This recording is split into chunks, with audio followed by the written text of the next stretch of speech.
let us all do we can to build a better future.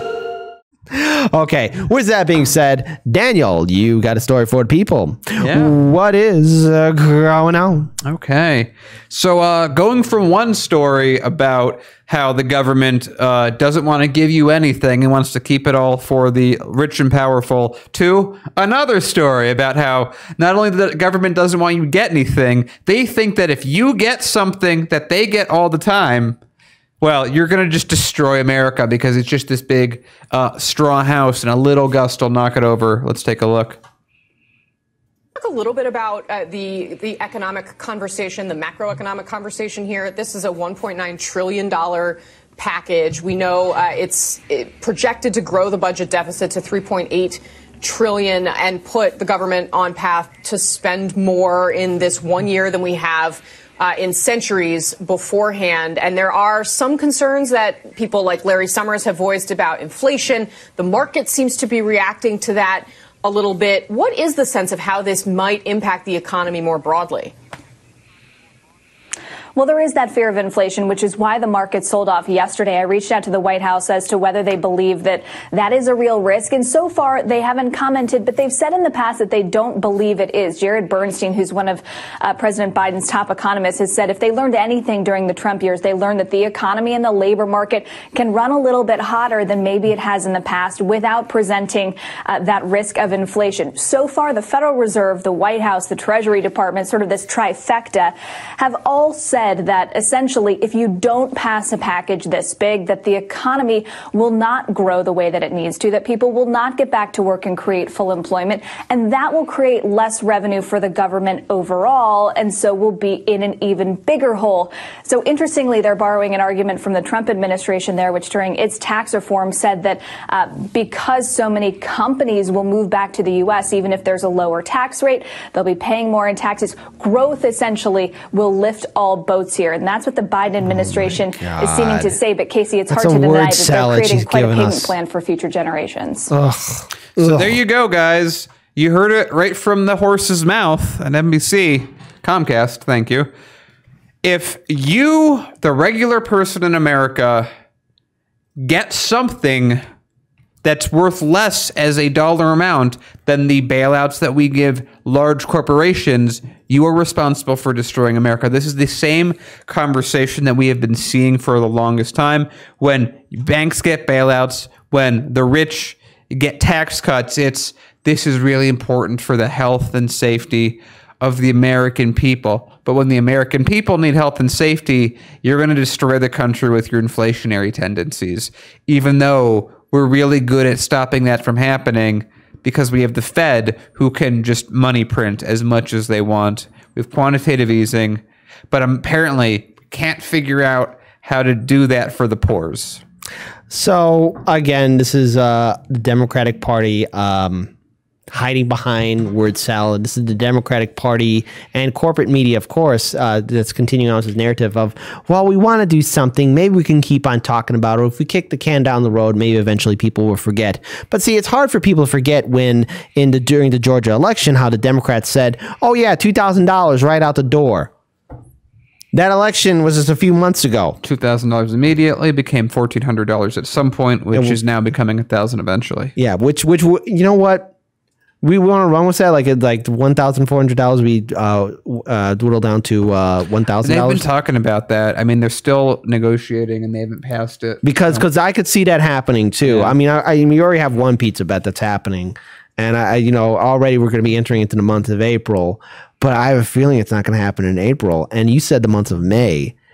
And why do I have a feeling that it might not even happen in May, buddy? Like if it goes past April and May, I maybe we kick the can down and we just randomly choose a month. well, at that point, we'll just say Phase wins by default. Yeah, Phase wins. Phase will win if it's past May. Phase, how do you like free pizza? How's that sound? Sounds amazing. Okay. So, yeah. See, already, we're trying to make something sound nice here. But at the end of the day, again, why can't we have relief? These corporations got bailed out. The banks got bailed out. The politicians increased their benefits. Oh, I just realized what the problem is. What is it? guys, we've screwed up. We haven't done the obvious thing. What is it? Why haven't all of us been spending $80,000 a year on lobbyists? Why are we so stupid? How did we not that's think of right. that? That's the way you got to do these things. I'm so sorry. We've been failing you as a news company. You just spend $80,000 that you have on hand every year and get all the stuff you want. Yeah, just get a loan from your parents. That's it. Just a small loan. Just a small loan of $1 million. Yeah. You know, and just buy yourself a politician. No, actually, it's even more simple than that. None of us are smart. The real smart people, what they do is they choose to be born to families with wealth.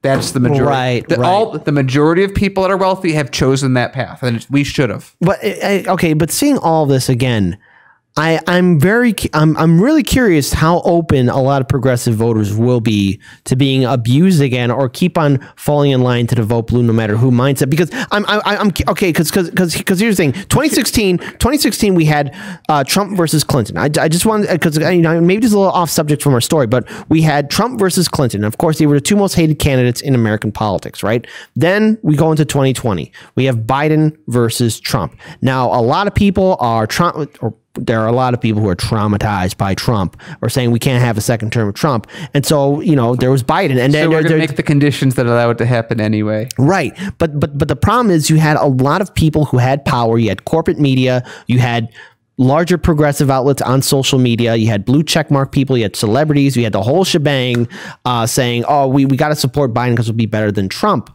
But the thing is, nothing has changed. So I'm wondering, all those progressives and independents that did vote for Biden, will they do it again? Will they vote for Democrat in 2022?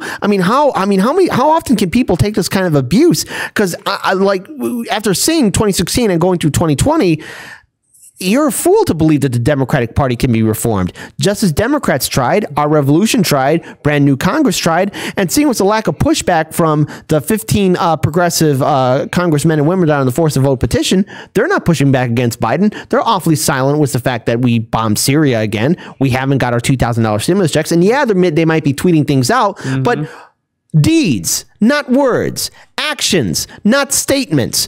Do something. AOC, why don't you hold a protest in front of Nancy Pelosi's office? Bernie Sanders, why don't you challenge your good friend Joe Biden, right? Because your other good friend Joe Manchin is doing that, and everyone is bowing down to him. Bernie, why aren't you using your power? Why aren't the progressives fighting? It's a fool's errand to try and reform the Democratic Party. We have to look at other options, because after hearing that video, and again, shout out to Case Study QB, be sure to follow him on Twitter.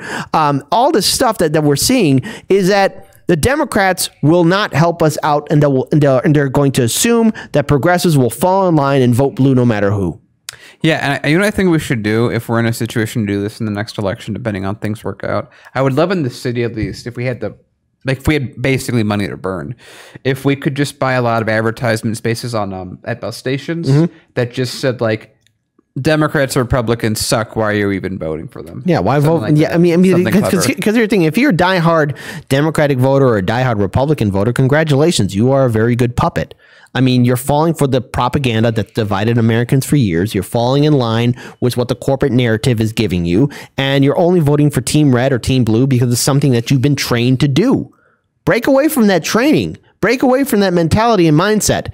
It's one big club, and you will never be part of it. Unless you're willing to compromise your values and your soul just to be part of that top 1% club. I was literally going to say, except AOC, but you did it. You just described the formula, so it seemed better. Yeah, and AOC seemed to give up on her values. So there we go. So since we're moving to the middle of this, I've been watching everyone's talk about the drink for AOC, and I think I've kind of mishmashed a Frankenstein answer that I think everyone will appreciate.